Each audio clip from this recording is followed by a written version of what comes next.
Yo, what is up guys? Loki here, back at it again with another YouTube video. Today we're going to be going over some... Everyone says this game's mashy, right? But there's actually some intricate things you can do in this game that you may or may not have known. Some of these I can guarantee you probably have not known. First we're going to start off with Nicole, right? The only ether character in the game, the lone ether character. And I don't know if this is going to be something with ether characters in the future, but I think it'd be kind of cool. Let's make it where the enemy just can't die, right? Let's give us infinite energy. Let's do that. Okay. So typically when you have bar with Nicole, that's what her special looks like, right? You can also hold it and charge it. But, so if you were a fighting game player, you know about this motion. This is the SPD motion, the spinning pile driver motion, right? And the way you execute this is you would just use her skill. You would spin, if you're playing a controller, you would spin your analog stick in a circle, and she sits down and shoots that. What uses does this have, you might ask? Well, while she's sitting down, she is fully invulnerable to any damage. I believe you can also launch this like that. You basically just don't hold it. You hold it for like, I'd say like 0.5 seconds, and then you let it go after doing the spinning pile driver motion with your analog stick or mouse. If you do that, it launches up. If you're at a distance though, I don't believe it goes towards the enemy. See, yeah, I don't know how to get more height on that. She is immune to see, and that has to be in the game on purpose, right? Like, this is not in her moveset anywhere. This is not in her moveset anywhere. And I wonder how much more tech there is in this game that is unknown. Like, this is actually so cool. But again, it's gonna be spin in a circle while holding your skill. If you hold it all the way, she does the full charge, fully invulnerable to damage. If you hold it for like a second, she shoots it straight up, lands right on top of the enemy if you're close. Another thing I wanted to get into is everything in this game. A lot of moves in this game are cancelable by sprinting, right? Grace is the biggest abuser of this. Grace's combos get kind of intricate. It's actually kind of nice. I have M1 Grace, so 1, 2, 3, 4. My team gets an energy boost, and then I can throw a grenade if I have the full zap charges. There's just so much intricacy to Grace. More than you might think. It's not the craziest thing ever. It's not like a King of Fighters tutorial combo. Let's take Rena for instance. Rena excels, and I actually got her W engine yesterday, which is kind of crazy. She excels in off-field damage. As long as her dolls are on the field, you get res pen. You guys have played Honkai Star Rail, and you guys know that res pen is defense ignore, and defense ignore is so good. If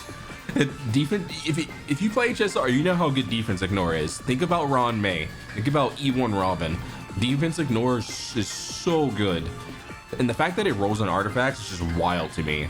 Definitely looking forward to the future of what builds people are going to make.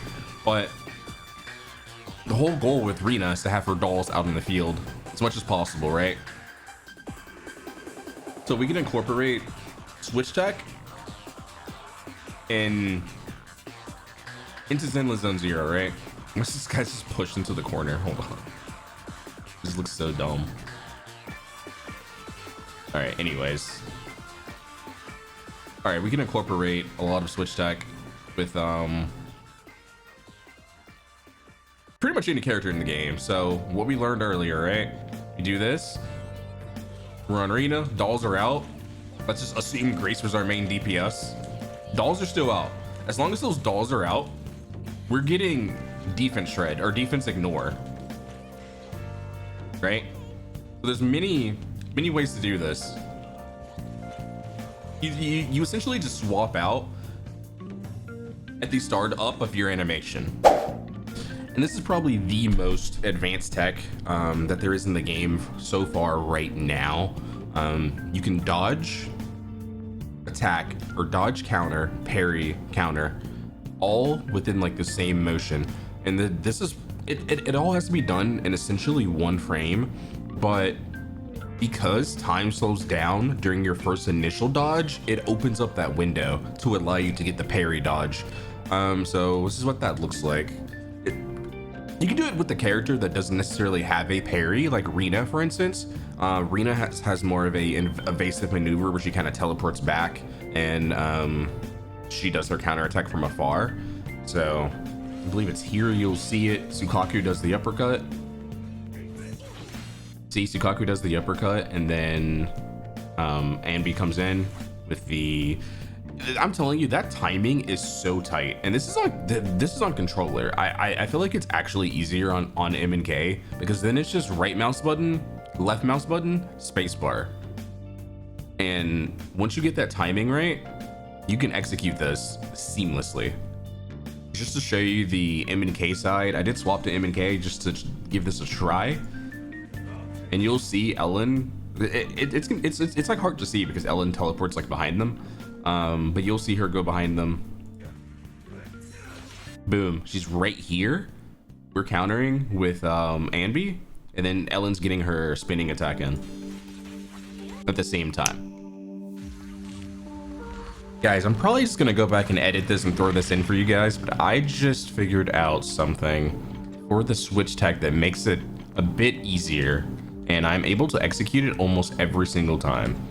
So one key tip I can tell you, you don't have to wait for the gold flash.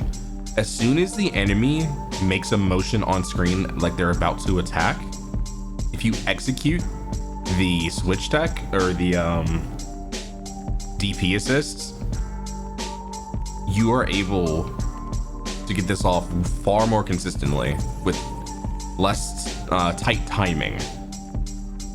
So let's see.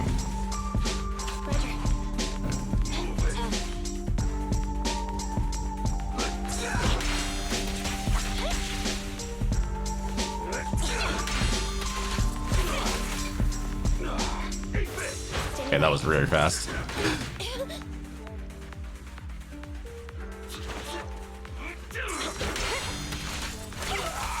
Okay, yeah, we're hitting that like almost every single time. Like, as soon as he starts his motion like he's about to attack, it just goes for any enemy in the game. Before the gold flash appears, you can initiate the swap, attack, parry, attack, and it will all come out. I'd say like 80-90% of the time.